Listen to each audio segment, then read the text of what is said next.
আপনি কি জানেন একটি সমুদ্রগামী জাহাজের মাধ্যমে যোগাযোগ ব্যবস্থা পুরোপুরি ধ্বংস করার চেষ্টা চলছে? এটা কি শুধুই যুদ্ধের প্রলাপ নাকি আন্তর্জাতিক উত্তেজনার নতুন পর্বের শুরু?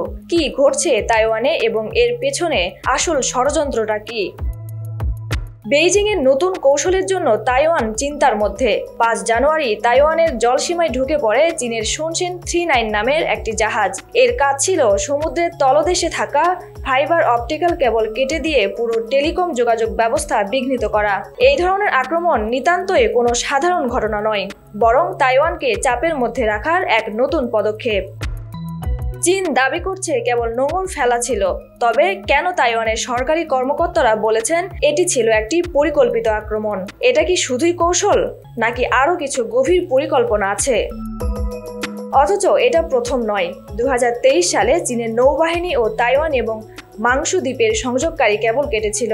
এতে পুরো ইন্টারনেট পরিষেবা বিঘ্নিত হয়। বিশেষজ্ঞরা বলছেন এটা গ্রে জোন হয়রানি, অর্থাৎ সরাসরি আক্রমণ না করেই তাইপেকে মানসিকভাবে বিপদে ফেলার চেষ্টা।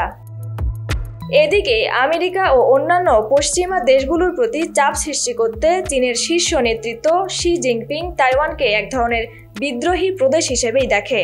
কিন্তু তাইওয়ান পিছু পা হচ্ছে না। কৃত্রিম উপগ্রহের মাধ্যমে যোগাযোগ ব্যবস্থার নিরাপত্তা আরও জোরদার করেছে তারা, আর উন্নত হচ্ছে তাদের সামরিক শক্তি। চীনের এই অগ্রাসন মেনে নিতে চায় না আমেরিকা। ট্রাম্প প্রেসিডেন্ট হওয়ার পর শুল্ক যুদ্ধের হুঁশিয়ারি দিয়েছেন তিনি। এই পরিস্থিতি যদি আরও উত্তপ্ত হয় তবে তা সরাসরি প্রভাব ফেলবে ভারত, আমেরিকা ও অন্যান্য দেশগুলোর সম্পর্কেও। বিশ্বের চোখ এখন তাইওয়ানের উপর, এবং এই নতুন উত্তেজনার জেরে ইন্দো প্যাসিফিক অঞ্চলে আরও দেশ যুক্ত হয়েছে ভারতের প্রতিরক্ষা জোটে।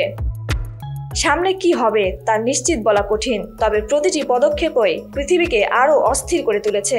আপনি কি মনে করেন এই সংঘাতের পরিণতি কি হবে? Tanjil Akter, News Now 24।